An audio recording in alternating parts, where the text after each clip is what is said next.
Hey, everybody, it's me, Jonathan Millard, the voice of the Vale, and welcome to the Big Hype Podcast, brought to you exclusively by Hype Energy Drinks. And protect yourself at all time wearing Bravos boxing gloves. And please, please, please support our charity of choice, Boxers in Need, just £12 a month. Follow the links in the bio. But joining me today, my very special guest, all the way from Portsmouth, Mr. Lucas Ballingall. How you doing, Lucas? Hello, mate. How you doing? Yeah, I'm all good, thanks. I've got to say, I'm loving the new look. And probably because I haven't seen you for a little while. Last time I saw you, you had messy hair and everything else, and you've got a stylish new look, and you look like Triple H now. I thought I'd add to it and look more harder for a boxer. I think I look more intimidating now with a bald head and a beard. So I think you do. But you're tracking well. Everything's good with you, and life is sweet from what you told me earlier. Yeah, life's good. Just back in the gym now. Obviously my last fight, like about a month ago now. Just hoping to get another big fight.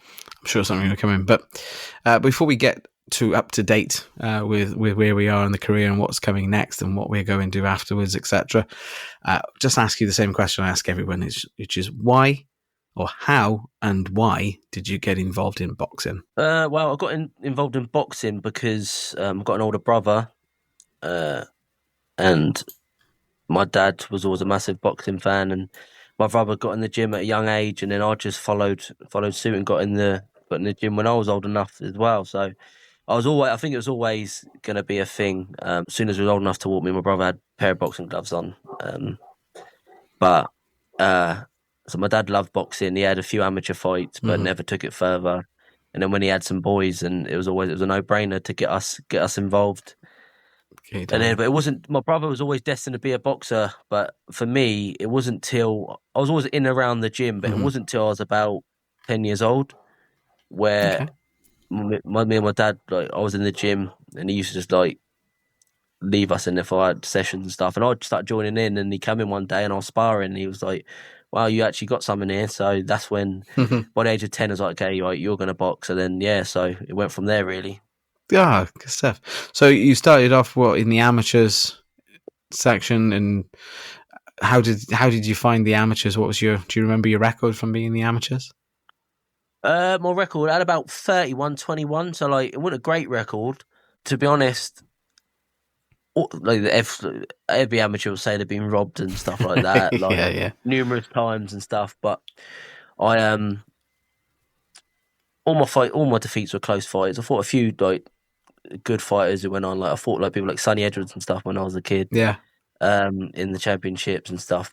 To be honest with you, when I was like 16, 17, I had like 4 back-to-back amateur losses where I went to Essex and fought on these little shows, back to 4 different like Essex club shows, and got stitched up on decisions on the little like working man clubs and stuff like that.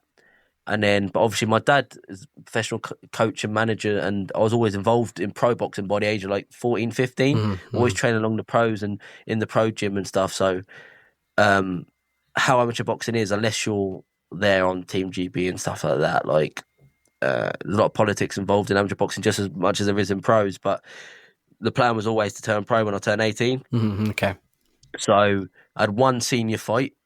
I won my last fight, my senior fight, and then I turned pro. And that was always the plan. So I turned pro nice and young at 18. I looked about 12, and I was actually a featherweight when I turned pro as well. So a lot of things has changed. So I know you say, I'm going to say it doesn't matter about the record. I think sometimes at amateur level, it's there are, it's a learning, it's apprenticeship, it's whatever you want to call it. But you took that opportunity to learn, and does that sound fair? Because you say you name dropped a couple of people there. I was like, the Sonny Edwards, and that's the thing with amateur boxing. Like, it is all about experience at the end of the day. Like, it's get that experience for when you do eventually want to turn pro. Obviously, I could have easily been on the right side of a couple of decisions, end up boxing for England, and it could have been all different. But I got to a certain age, like, well, it's not happening for me. The thing is, when you're from Portsmouth as well, it's not a big boxing town. You're not from these big clubs. If it's a close fight, you're not going to get the decision. When you're fighting these big clubs from like in London, up north and stuff, we don't get many national champions in Portsmouth. Like that's one of the reasons, to be honest. You get the odd one comes through and smashes it all, and it's great. But so yeah, by 15, 16, it was like when I was 15, 16, I was sparring my dad's pros at that age and holding my own with them. So it was always when you turn 18, that's always the plans. And that's it. I had one senior fight, and then I turned over. You mentioned the change, obviously the changing gyms and going from amateur to pro. Is for you, was there much of a difference that you had to adjust to, or was it you actually probably struggled more with the amateurs because you were doing the pro stuff already? I don't know which one was easier for you, I guess is the word. I mean, to be honest, between the ages of 11 and 13, I just used to get in the amateur fights and just throw loads of shots and hope for the best, really. But when I was about 15, 16, started working with, training alongside the pros, amateur boxing wasn't suited for me. The 3 rounds, the 2-minute rounds, and then eventually the 3-3, it's not long enough. I think pro boxing was definitely suited for me. If it wasn't, I wouldn't have turned over at 18. The thing is, when I was 18 as a featherweight, I was beating men up.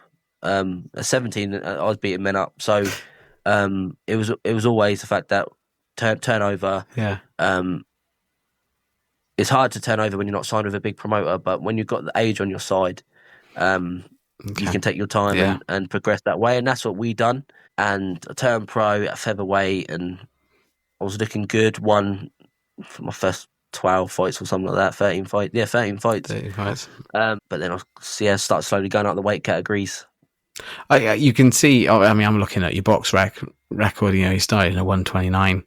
It was your weight there, and you kind of went up a little bit, up 10, and then back down, and then back up, and then back down, and then back up.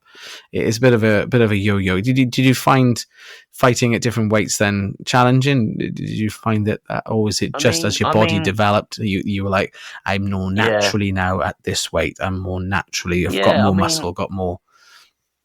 Yeah, that's it. When I was 18, I was a little boy, and if you looked at pictures of me at 18, you completely understand why I'm saying that. But I didn't fight like a little boy, but I definitely looked like a little boy. And I remember I fought same day weigh-in on my debut.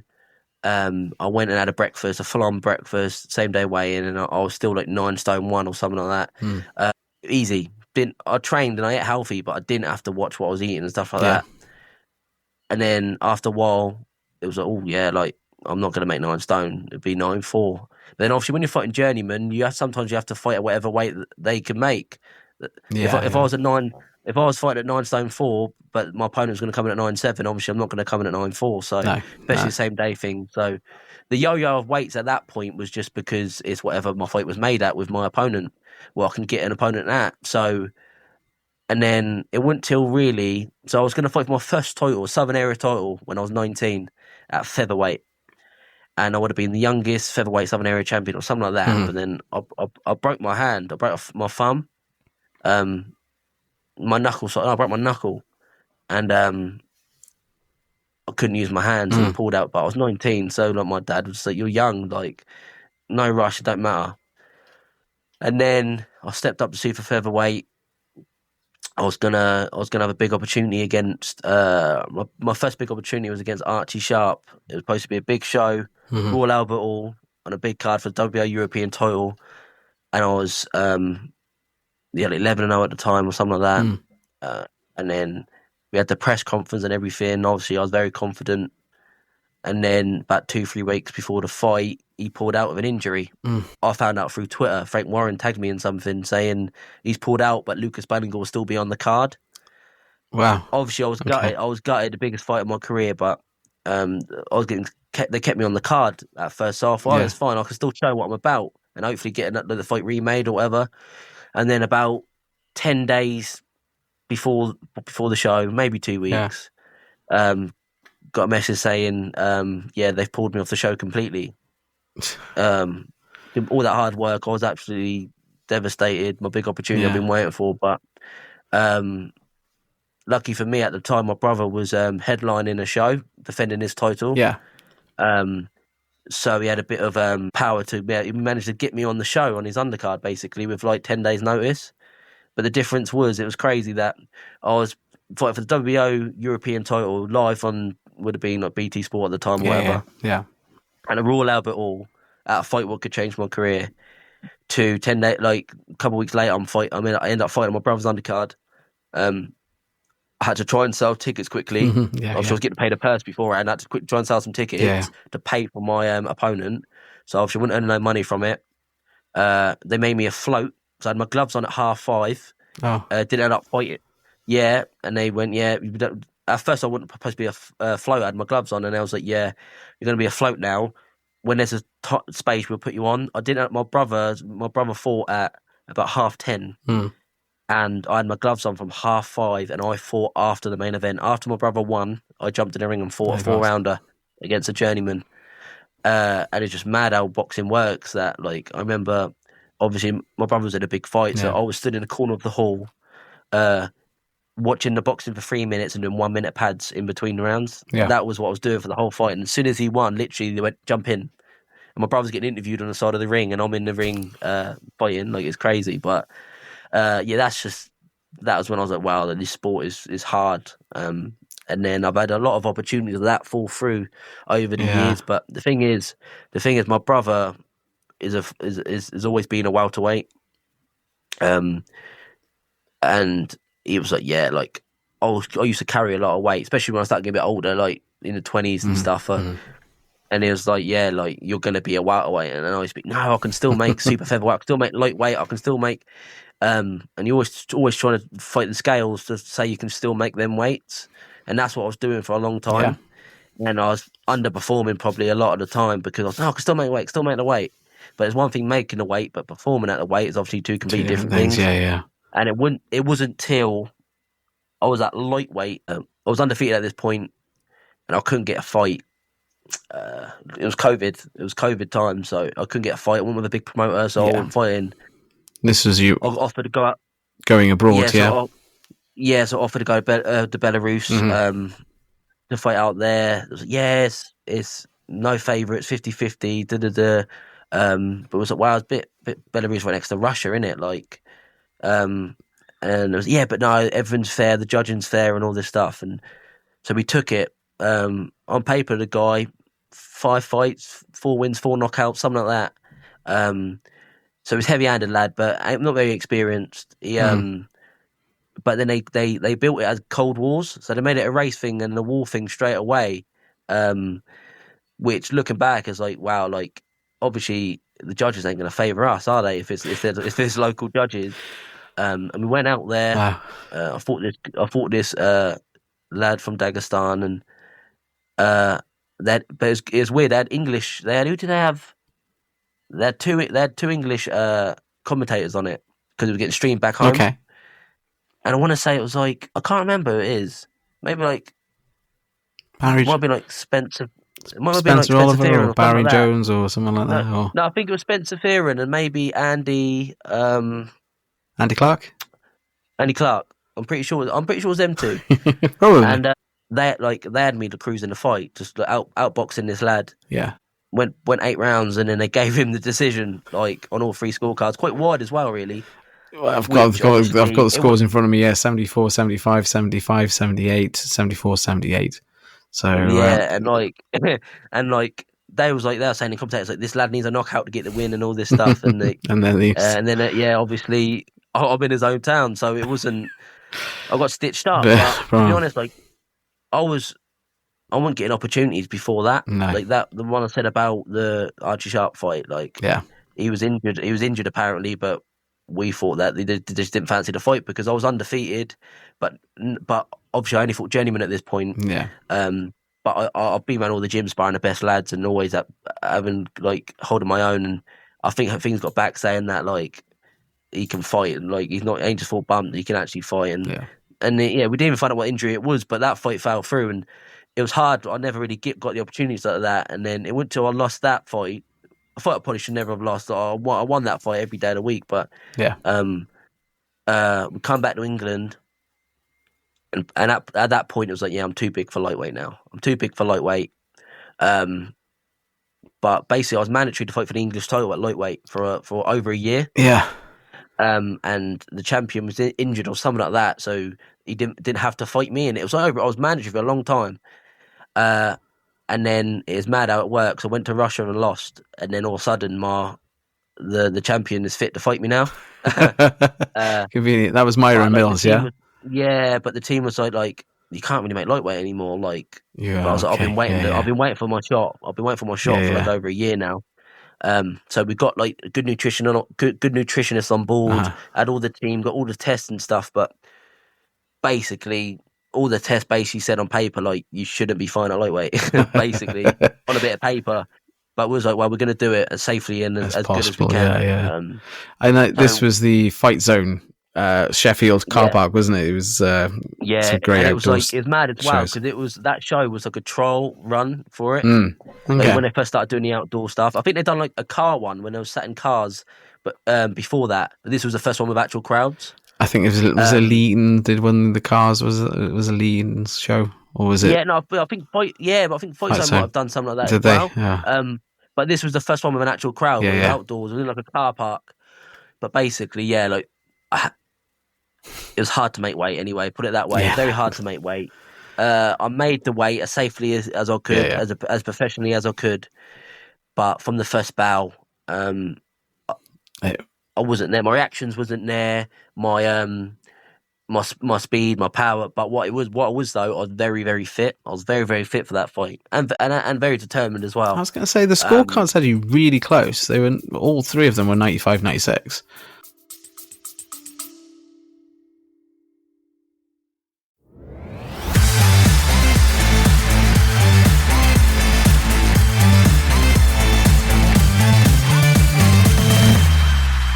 Big Hype Podcast, sponsored by Hype Energy Drinks.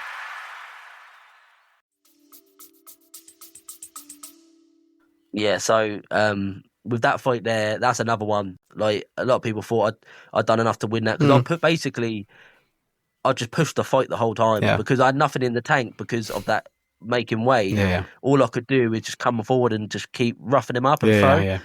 That fight again, that's the one what a lot of people thought I won the fight. But obviously I was an away fighter against the champion. Yeah. Don't get me wrong, I'm not going to shout that was a robbery or anything, but I think you have to snatch it off the champion, and I think I could have that night that could have easily gone my way anyway. There was saying never leave it to the judges, and that's obviously I think that what you're saying there is shouldn't have left it to the judges. Perhaps should have tried a game, finished early. That's it. And that's it. And it's and that was another one. Yeah. But we went back went back after the win. After the loss. Sorry, we did lose that one, and then we went back onto the road a little bit. Picked up another win. That was out in Italy. Yeah. And then we were back into York Hall, into the York Hall. Then after one in South Sea down on the pier. Yeah. So I had two back-to-back wins. I just fought a guy out in Italy. Got a quick win there in like 20-something seconds, and then I fought a tough Russian lad. His first fight in England, it was like 8-8 or 8-9, something like that, half and half record. First time he fought in England, so we didn't know what it was going to be about. Just outboxed him quite comfortably, and then that ended up going on the road, and he had ended up having like another 100 fights in England after that. Never got stopped, tough lad. And then and then what was the fight after that? Was that when I won the English title? That's when we're at Boy Jones Jr. York Hall for the English Super Lightweight Championship, and obviously unanimous decision on that one for you.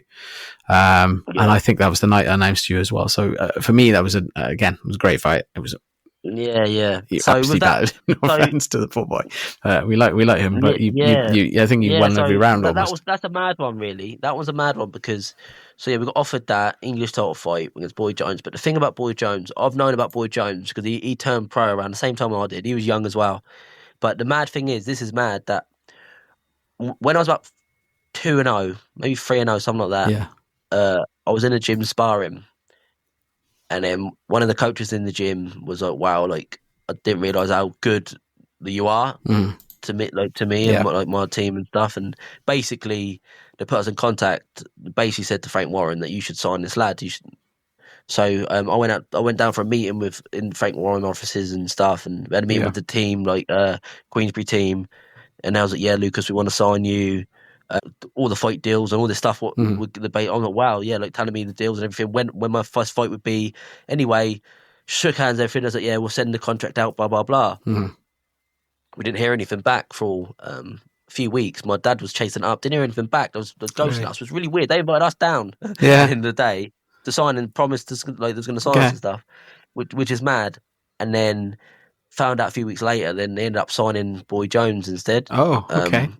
Yeah, so Boy Jones was one of the signings. They said we end up signing. Basically, they said oh, sorry, but we end up signing a couple other featherweights instead. Okay. And one of them was Boy Jones. Okay. And that's when he started his career with them and stuff. So I've always thought if I fought him, there was a grudge there. There was a grudge there. Okay. Yeah, kind of he wouldn't know anything about this. He wouldn't know anything about it. But for me, I watched his fights early on his fights in Queensbury, and and he was knocking his lads out, and I was thinking, that should be me. But anyway, so when I got that fight, I just completely schooled him, to be honest. It was a one-sided fight. I just outboxed him. I didn't need to do anything more. What I was doing it was an easy night's work, and it was a good boxing masterclass, to be honest. Finally picked up the title, a title that long-weighted title, really, the amount of time, how many fights and letdowns I had, I finally got that English title. So that was a great moment in my career. And then started going up after that. We did. We had one defence of the English against Billy Pickles, and then obviously you moved into the IBF European welter. Yeah. So another one about that Billy Pickles one. Go on. So basically, when I won that English title, we thought, we're above English. It's a great title, glad I won it, but we want to move on to something bigger. So we wanted to vacate and move on. Yeah. But we wouldn't get offered anything for ages. So we was like, wow, we might as well defend the English title to push us in a better position for a bigger fight. So so I won my title on a TM14 show with John, and he wanted to work with us again, and I was like, can you bring a show to Portsmouth for me? If I'm going to defend the English title, I want to defend it in Portsmouth. He was like, yeah, we can do that. And it was great. So I got all my teammates on the undercard. So it was a good show up in Portsmouth, me defending my title at home, got all my teammates on the undercard. So it was a great show. But we needed to find an opponent, and then they offered us Billy Pickles. But the thing about Billy Pickles, when my brother was a kid, he got to the national finals of the championships. And he came up against Billy Pickles, and my brother scored Billy Pickles for 3 rounds. And when I say robbery, this was an actual genuine amateur robbery. Billy Pickles got the decision, which was crazy. If you watched the fight back, my brother just pinged his head off for 3 rounds, and they gave Billy Pickles the decision. So when they offered us that fight, that's like, wow, I can avenge my brother's defeat. He cost my brother a national title. Not his fault, it's the judges, but my brother should have been a national champion that night. So when I fought Billy Pickles, and ended up stopping him in 8. You took the revenge for your brother. Yeah. But that was a good one as well. It was a good defense. He was undefeated at the time, I think 13-0 or something like that. So I took an undefeated record, stopped him in 8, and then I vacated straight after that because I wanted to push on. Yeah, that's fair enough. So because there was a 10-month gap between the win and then obviously the defense. So then obviously that left you thing, but that still left you. It still had another 10-month wait before you got the IBF talk. I mean, yeah, honestly, it was. I was fighting it once a year at one point. It was terrible. Yeah. No fault of my own. I'm always in the gym, training, and fights get offered. I've had carrots dangled in front of me and then pulled away. Honestly, some of the fights I've been offered, what fell through, are terrible. Most people would retire and give up. But I'm so mentally strong. I just stuck by it, stuck to it, and my luck started changing. Yeah, I got the English title fight. I won it, defended it, and then at that point, that was another thing where I could make super lightweight, but I was still growing. Yeah. And I wasn't making it. Wow. A lot better than I was making lightweight, obviously, but still, like, I should have, like, I stepped up. So that's why I vacated the English title and stepped up and got the opportunity to fight for the IBF European. Yeah, and more recently, obviously, we've had one fight out. That was on the Ben Whittaker show, the Sam Egginton card, wasn't it? Yeah. That was the one in Birmingham, wasn't it? Yeah. So So I stepped up to welterweight, and I fought Casey Benjamin, who's a credible opponent for the IBF European at welterweight, and I just stepped up to welterweight. He was at welterweight for the majority of his career, and then he stepped down and fought. Dalton Smith had a good fight. Yeah. Fought Sean McCone had a good fight, and then stepped back up to fight me at welterweight. And I was an underdog. I was an away fighter. I was 3-1 in the bookies. Like, I was an underdog, a big underdog against Casey Benjamin, and I went out there and beat him. Wanted him more, outworked him. I was winning quite comfortably till the last round, where I went over. I got dropped in the last round, where I was just so knackered. It was more being tired than anything. I was so tired because I put so much effort in each round to win the rounds, and I just crumbled to the floor. And then got up. I thought, "What are you doing? Get up!" Then I finished the round and got the win. Got the win, and I thought after that win, right. So that was on a GBM show. And they said they wanted to work with me afterwards and everything. Yeah, we're going to sign you, we're going to bring shows pause. And I thought, I'm finally going to get some love now. I've always had to do it hard. I'm going to get some love. Nothing come from that. Maybe, and then the phone wasn't really ringing either. Like, maybe because I beat a tough fighter in Casey Benjamin. Yeah. But still not on a big, at the time GBM went on DAZN then GBM, so it was still like a YouTube thing, whatever. So, and I still wasn't getting opportunities. Yeah. And then I wouldn't get the calls. I thought, well, I should be getting the calls. I got a bout and everything. And then I was going to fight on a show. Did you hear about the Stamford Bridge show? The USA versus UK. Was it that one? Yeah. So I was going to fight on that, but basically it got worse and worse and worse. I was supposed to be fighting American, like everyone was, and then it wasn't happening. And then they couldn't get me an opponent because I was too experienced and stuff like that. So basically, it basically wasn't looking great. And I was at that point in my career. I'm an IBF European champion, former English champion. Like, I deserve bigger fights now. I'm at that point in my career. And then we got the phone call to fight Elliot Wow on the boxer show, Ben Whittaker undercard, Liam Cameron undercard, which obviously big event. Yeah, big show. But also at the same time, when we got offered to fight, like, we know that Elliot Wow's a dangerous opponent. No one wanted to fight Elliot. He knocked his last 6 out. No one wanted to fight him. And they offered the fight to quite a lot of fighters, and they all turned it down. And we was like, wow, this is the opportunity I've been waiting for. On a big stage where I deserve. I've earned. I'm confident. I'm confident. I'll beat Elliot Wow. So I'm going to take the fight, and beating someone like Elliot Wow, who's avoided, who's just signed with them, like, that's going to straight away. So we took the fight, but the thing is, the fight got added quite late on the show. So for me, who's had 3 back-to-back 10-rounder title fights, I wanted a 10-rounder title fight, of course. So did them. Their team obviously wanted to say. But they just couldn't do it. So all they could do was an 8-rounder. But I thought, you know what, 8-rounder on the YouTube and on YouTube stream as well. I was like, everyone was saying, like, this is a proper fight. This fight deserves to be on the main card. Everyone was saying it, which is true, because we're 2 top 10 UK fighters. Who's done it the hard way as well. Like, I like Elliot. He's a good lad. He's had it hard as well. So it was a top 50-50 fight. But on paper, I was a 4-1 underdog. I was a massive underdog. And I think the odds, someone told me that the odds that of all the outcomes, it was 4-7 for Elliot Wow to knock me out. Really? So it means of all the outcomes, he was supposed to knock me out. Supposed to be there. Yeah, which he knocked his last 6 out. He walked through them all. But obviously there's levels to it, and like, I obviously knew that was never going to happen, and obviously very confident, and got in there on the night, and I pushed the pace the whole fight. I was on the front foot the whole time, and it was a very competitive. Like, it was supposed to be a 50-50 fight. Like, he didn't blow me out in a round, or people saying, or it was a very competitive fight. And a lot of people had me winning the fight. It was a close fight, a very close fight. I was pushing him back, landing good shots, but the referee scored the fight, which I didn't know the ref was scoring it. Obviously, I expect 3 judges, but the referee scored it, and the referee obviously didn't like what I was doing. He only gave me 1 round, which is shambles. It's absolutely terrible. It was a close fight. I could have easily got the decision for that fight, and for me to say I could easily get the decision for that fight, and I won 1 round on the scorecard is absolutely terrible. Like, I'm not arguing robbery. Like, it was a close fight, fair play, he won the fight, but it was a close fight, and that scorecard, what that ref is, that only 1 scorecard.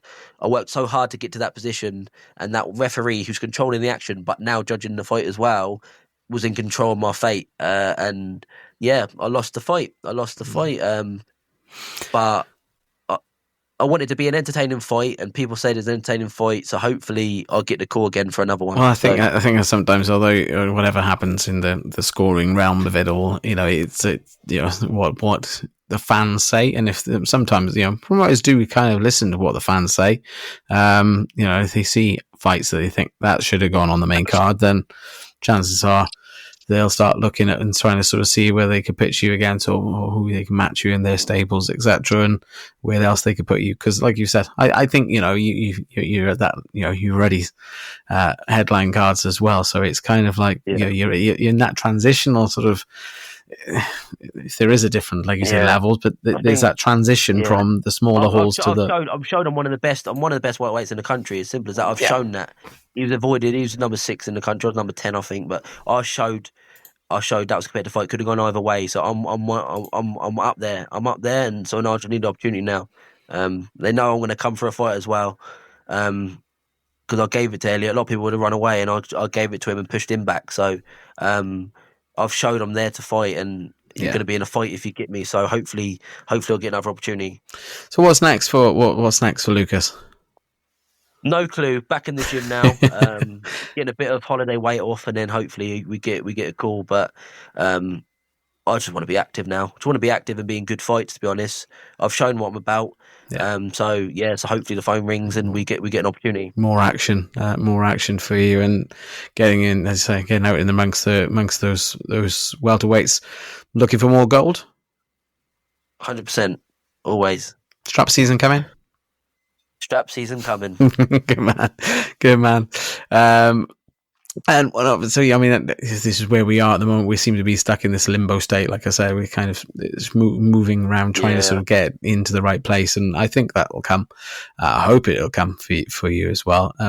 But if it was to sort of stop, what would Lucas like to do afterwards? If it was to sort of come to a sort of hell.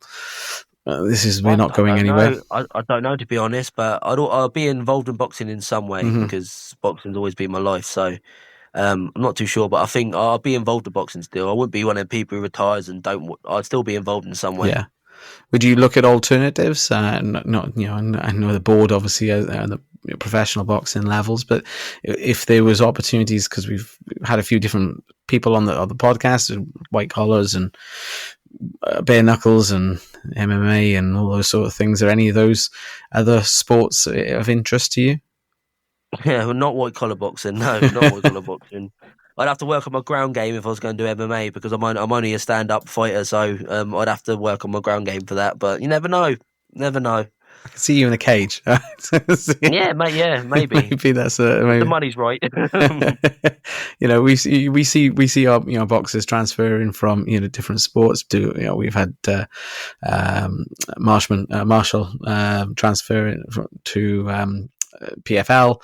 We've had boxers come from going across to the bare knuckle side of it. The ones who not not getting active, not getting enough fights, but the bare knuckle side of it. And I know that's not, it's the board don't like those sorts of things. I mean, not at the moment. I'm happy with boxing at the moment, but we'll see. We'll see.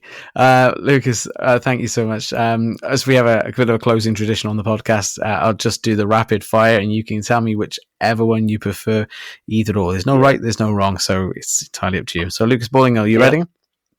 Yep. Southpaw or orthodox? Orthodox. Body shots or headshots? Body shots. Train alone or with a partner? With a partner. Early bird or night owl? Early bird. Heavy bag or speed bag? Heavy bag. Underdog or favourite? Underdog. Boxing gym or outdoor amongst the trees? Or boxing gym. Okay. Short and powerful punches or the long technical game? Short, powerful. Fight dirty or fight clean? Fight clean always. Fight loud crowd or quiet atmosphere? Loud crowd. Quick knockout or strategic win? Strategic win. Good man. Hypothetical question. If this fight was to ever happen and it got signed and it was on somewhere, probably Riyadh, AJ or Fury? AJ. Fair enough. I don't think there's a right or wrong, Hanks. I don't think we'll ever know. But there we are. We are. That's where we are.